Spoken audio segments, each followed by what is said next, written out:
All right, to this segment we break down the numbers, and we're now just 106 days to Election Day. A lot of new polls coming out every week here. Let's bring in Andrew, and Andrew, let's run it. We're going to do it in two categories, right? Yeah, we'll start with a snapshot of where we are advancing towards the midterm elections, Rich. This is a generic congressional poll. Democrats are holding a 7-point lead according to the Real Clear Politics average, but bear in mind that lead was once double digits. But looking back at numbers during some other pivotal midterms show the Dems could still be lined up for a wave this fall, despite the shrinking of that lead. In July of 2010, Republicans held a 6-point lead. The GOP went on to take 63 House seats in the Tea Party wave election. And if you go back to July of 2006, Democrats had a 10-point lead. They wound up winning 31 seats in the Bush, Iraq, Afghanistan wave. Now let's take a look at the issues that are most concerning to the voters.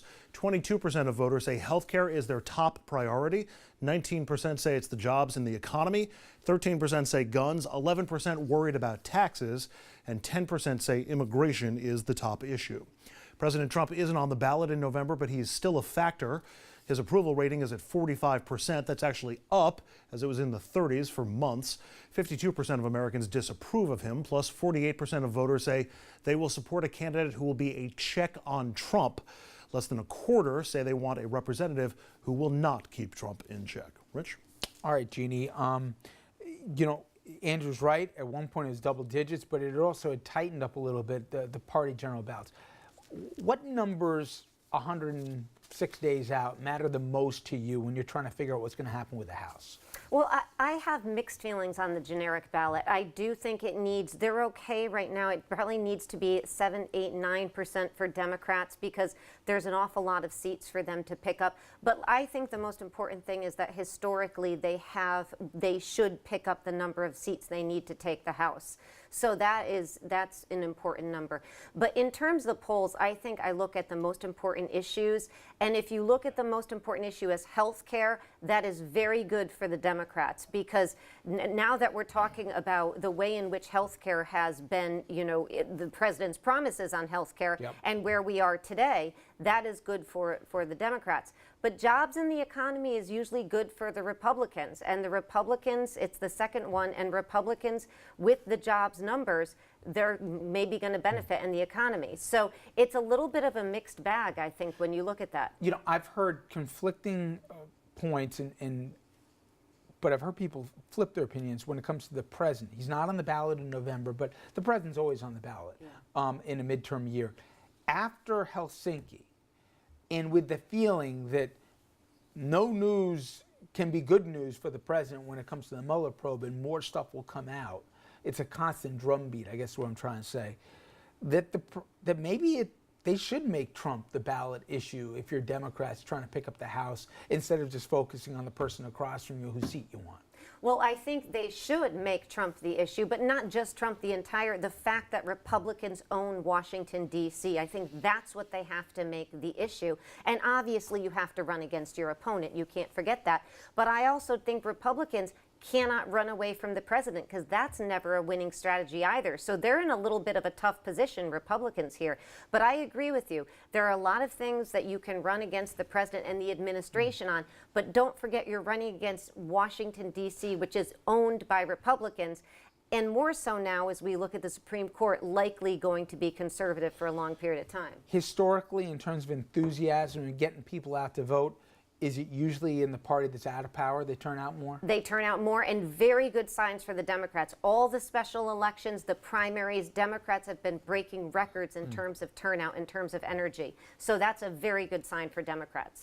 All right, let's take a look now at the Senate. Republicans, they have a razor-thin majority here, 51 to 49, but the math in their favor.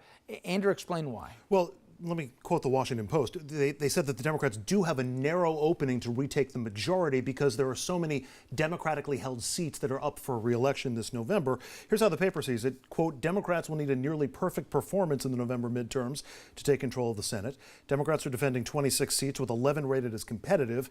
Meanwhile, Republicans are defending 9 seats with only 3 rated as competitive.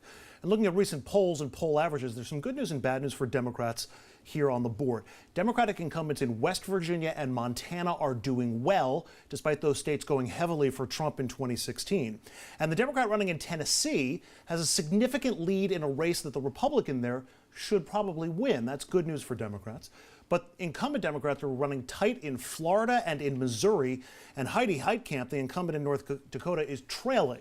So that nearly perfect path for Democrats is still there in the Senate, but it could also easily fall apart. And one way that would happen if the Democrats lose a race they're supposed to win.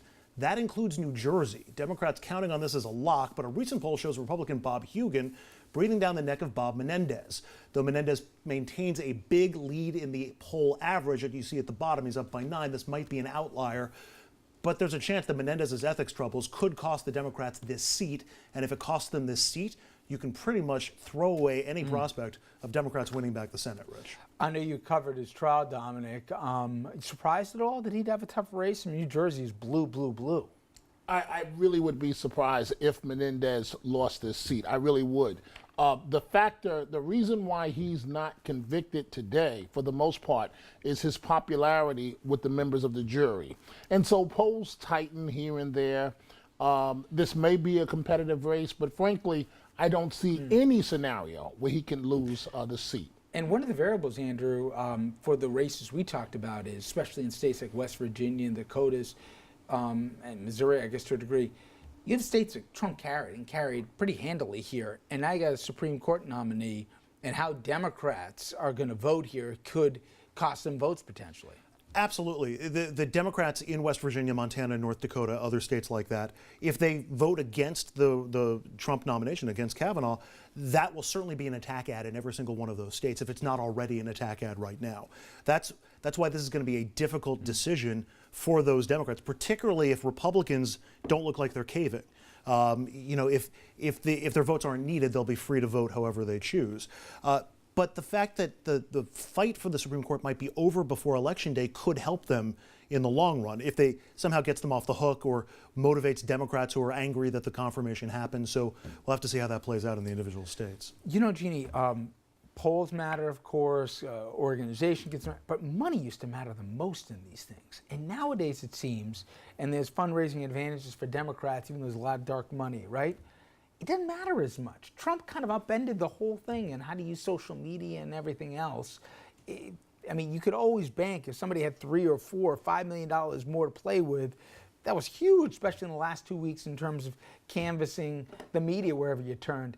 Not as much anymore. Yeah, I mean, he really put a lie to that idea. I would say for the most part, congressional races, money still matters an awful lot.